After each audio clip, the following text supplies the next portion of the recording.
স্বাগত দীপ্ত সংবাদে। আপনাদের সাথে আছি আমি নুনছাদ রাহানুমা। ইরানের জনগণের ওপর অন্যায় যুদ্ধ চাপিয়ে দেওয়া হয়েছে। ইসরায়েল আগ্রাসন বন্ধ না করলে তেহরান কোনো কূটনৈতিক আলোচনায় অংশ নেবে না বলে জানিয়েছেন দেশটির পররাষ্ট্রমন্ত্রী আব্বাস আরাকচি। শুক্রবার সুইজারল্যান্ডের জেনেভায় ইউরোপীয় কূটনীতিকদের সঙ্গে বৈঠকে এসব কথা বলেন তিনি। এদিকে ইরান ইসরায়েল পাল্টাপাল্টি হামলার নবম দিনে তেহরানের দক্ষিণাঞ্চলে কোম শহরে একটি আবাসিক ভবনে বিমান হামলা চালিয়েছে ইসরায়েলি বাহিনী। এতে ১৬ বছর বয়সী এক কিশোরের নিহত হওয়ার খবর পাওয়া গেছে। এছাড়া তেহরান ও ইস্পাহানের আকাশে বিস্ফোরণের শব্দ শোনা গেছে। শনিবার ভোরেও ইসরায়েলকে লক্ষ্য করে ফের মিসাইল হামলা চালিয়েছে ইরান। এ সময় তেল আবিবে বিস্ফোরণের শব্দ এবং চারতলা একটি ভবনের ছাদে আগুন জ্বলতে দেখা যায়। চলমান উত্তেজনার মধ্যেই ইরানের দক্ষিণ পশ্চিমাঞ্চলীয় প্রদেশ খুজেস্তানে ইসরায়েলি গোয়েন্দা সংস্থা মোসাদের সঙ্গে সম্পৃক্ততার অভিযোগে ৫৪ জনকে গ্রেপ্তার করেছে দেশটির কর্তৃপক্ষ।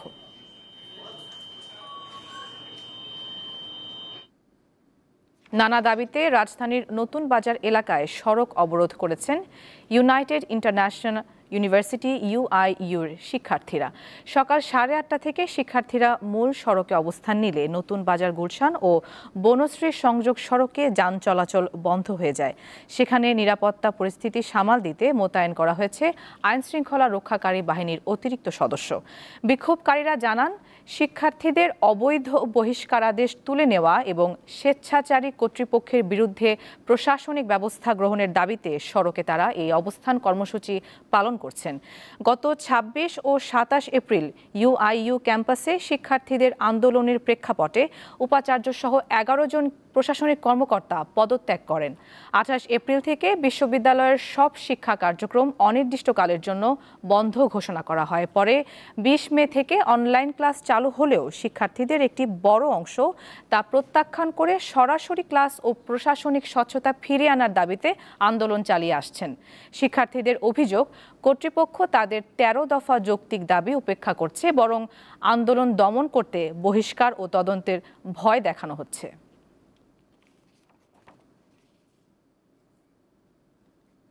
দলীয় গঠনতন্ত্র অনুমোদন দিয়েছে জাতীয় নাগরিক পার্টি এনসিপি। শুক্রবার দলটির ৬ষ্ঠ সাধারণ সভায় এই অগ্রগতি হয়। গঠনতন্ত্র অনুযায়ী কেউ ২ বারের বেশি সভাপতি ও সাধারণ সম্পাদক হতে পারবেন না। নির্বাচন কমিশনের নিবন্ধনের জন্য রবিবার আবেদন করবে নতুন এই রাজনৈতিক দলটি। ২০২৪ সালে ছাত্র জনতার ঐতিহাসিক আন্দোলনে দেশে গণঅভ্যুত্থান ঘটে। ৫ আগস্ট পতন হয় শেখ হাসিনা সরকারের। অভ্যুত্থানের ৮ মাস পর নতুন রাজনৈতিক বন্দোবস্তের লক্ষ্যে তরুণদের নেতৃত্বে আত্মপ্রকাশ ঘটে জাতীয় নাগরিক পার্টি এনসিপির। শুক্রবার রাজধানীর বাংলা মোটরে এনসিপির কেন্দ্রীয় কার্যালয়ে সাধারণ সভায় দলটির গঠনতন্ত্র অনুমোদন করা হয়। পরে সংগঠনের সদস্য সচিব এর বিস্তারিত তুলে ধরেন। কোনো একজন ব্যক্তি তার জীবদ্দশায় সর্বোচ্চ 2 বার সভাপতি, সর্বোচ্চ 2 বার সাধারণ সম্পাদক নির্বাচিত হতে পারবেন। আমাদের যে কেন্দ্রীয় কমিটি গঠিত হবে, সেই কেন্দ্রীয় কমিটি 3 বছর সময় প্রাপ্ত হবেন। 3 বছর সময়ের সর্বশেষ 3 মাস, সেই 3 মাসের মধ্যেই পরবর্তী কাউন্সিল, পরবর্তী নির্বাচন আয়োজন করতে হবে। তিনি জানান, শিগগিরই নিবন্ধনের জন্য তারা নির্বাচন কমিশনে আবেদন করবেন। দলের নিবন্ধন প্রক্রিয়াকে এগিয়ে নেওয়ার জন্য নির্বাচন কমিশনে জাতীয় নাগরিক পার্টির পক্ষ থেকে নিবন্ধনের বিষয়ে আবেদন দাখিল করার বিষয়ে আমরা সম্মত হয়েছি। এনসিপির নেতারা অভিযোগ করেন, গণমাধ্যম ও সামাজিক যোগাযোগ মাধ্যমে দলটির বিরুদ্ধে মিথ্যাচার করা হচ্ছে। যে মন্তব্য করা হয়েছে, এগুলোর বিরুদ্ধে ব্যবস্থা নেওয়ার জন্য আমাদের সিদ্ধান্ত আজকে গৃহীত হয়েছে। বিভিন্ন সোশ্যাল মিডিয়ায় নানা ধরনের কুরুচিকর মন্তব্য, নোংরা ভাষায় আক্রমণ, অশ্লীলতা, একই সাথে চূড়ান্ত মিথ্যাচার করা হচ্ছে। এনসিপির প্রথম কাউন্সিল খুব শিগগিরই হবে বলে জানান কেন্দ্রীয় নেতারা। খুব শীঘ্রই জাতীয় নাগরিক কমিটি মেহেদী হাসান, দীপ্ত সংবাদ, ঢাকা। বিএনপির ভারপ্রাপ্ত চেয়ারম্যান তারেক রহমান দেশে ফেরার প্রস্তুতি নিচ্ছেন। দ্রুতই ঠিক হবে দিনক্ষণ, এমনটাই জানালেন বিএনপির স্থায়ী কমিটির সদস্য আমির খসরু মাহমুদ চৌধুরী। শুক্রবার রাজধানীর কাটাবনের একটি মসজিদে সদ্য প্রয়াত গণফোরামের সভাপতি মোস্তফা মহসিন মন্টুর স্মরণে মিলাদ মাহফিলে অংশ নিয়ে তিনি বলেন, দেশের মানুষ তারেক রহমানের জন্য উন্মুখ হয়ে অপেক্ষা করছেন। বিএনপির এই কেন্দ্রীয় নেতা আশা করেন নির্বাচনে প্রার্থীর পোস্টার বাতিল ও আরপিও সংশোধনের বিষয়ে সব রাজনৈতিক দলের সঙ্গে আলোচনা করে সিদ্ধান্ত নেবে নির্বাচন কমিশন।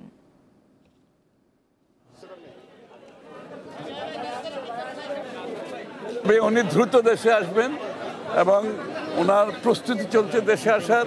দেশের মানুষ, বিএনপি, জনগণ সবাই ওনার অপেক্ষায় আছেন, ওনার প্রতীক্ষায় আছেন। উনি সেটা ভালোভাবে বুঝেন, উনি প্রস্তুতি নিচ্ছেন, যে কোনো সময় উনি একটি দিনক্ষণ সিদ্ধান্ত নিয়ে দেশে চলে আসবেন। ঢাকায় আজ হালকা বৃষ্টি অথবা বজ্রসহ বৃষ্টির সম্ভাবনা রয়েছে, তবে একই সঙ্গে দিনের তাপমাত্রাও সামান্য বাড়তে পারে বলে জানিয়েছে আবহাওয়া অধিদপ্তর। এতে শুক্রবারের তুলনায় গরমের অনুভূতিও কিছুটা বাড়তে পারে। সকাল 7টা থেকে পরবর্তী 6 ঘন্টার জন্য দেওয়া পূর্বাভাসে আরও বলা হয়, ঢাকা ও পার্শ্ববর্তী এলাকার আকাশ আংশিক মেঘলা থেকে সাময়িকভাবে মেঘলা থাকতে পারে। এ সময় দক্ষিণ বা দক্ষিণ পূর্ব দিক থেকে ঘন্টায় 10 থেকে 15 কিলোমিটার বেগে বাতাস বইতে পারে।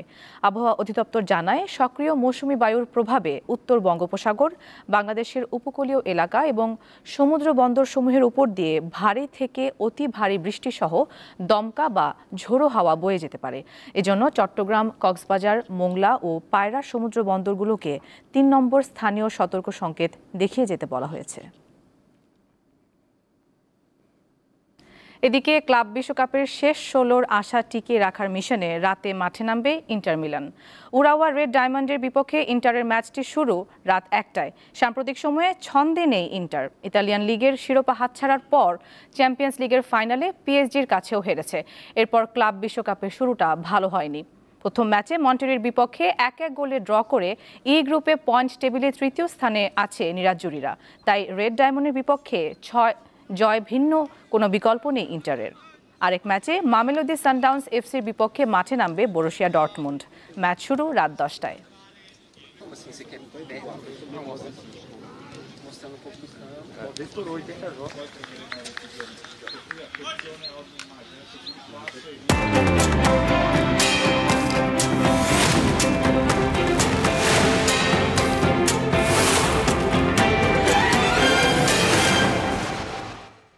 দর্শক, এবারে জানাবো এক নজরে দৈনিক পত্রিকার শিরোনাম।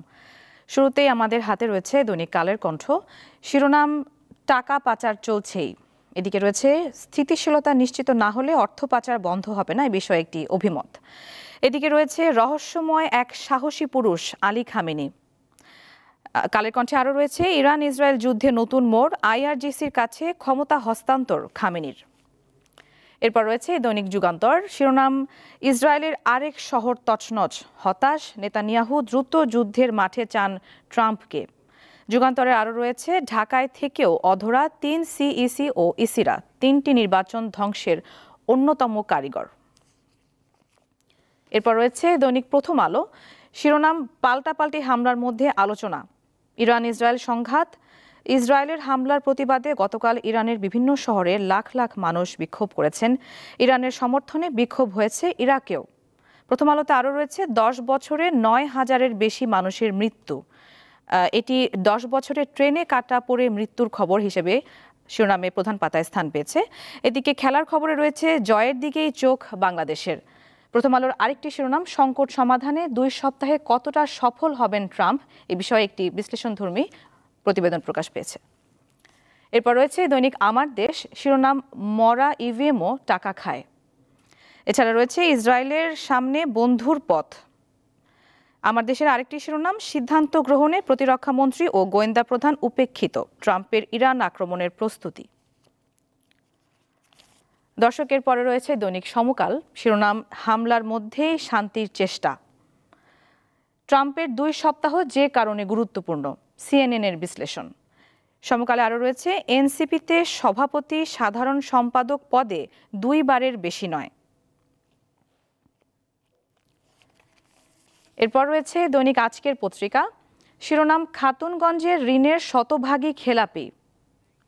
ইউনিয়ন ব্যাংক খাতুনগঞ্জ শাখার মোট ঋণ ২,৪৫২ কোটি টাকা।